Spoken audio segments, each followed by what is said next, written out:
Hey folks, Simon here. Welcome to your Tao Daily for Friday the 3rd of January 2025. Happy New Year to you. Happy Friday. Let's see what the markets are doing. So a lot has happened since the election, right? We had the Trump victory here on November the 5th.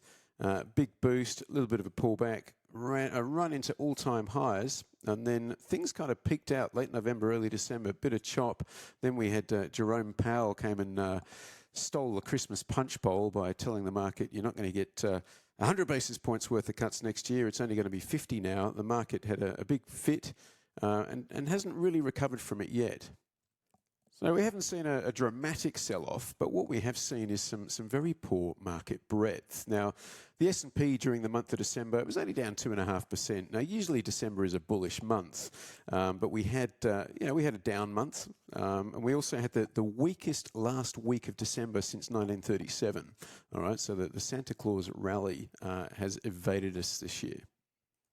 Or this season.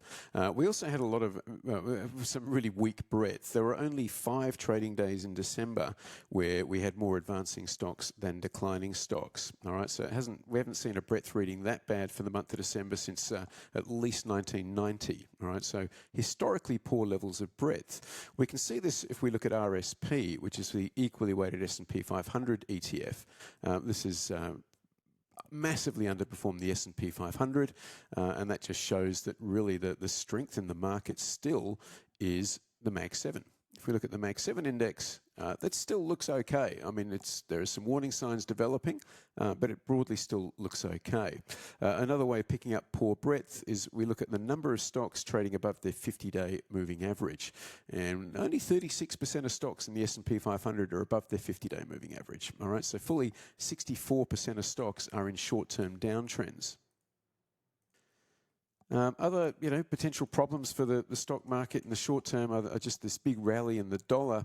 The dollar is kind of really reset higher here.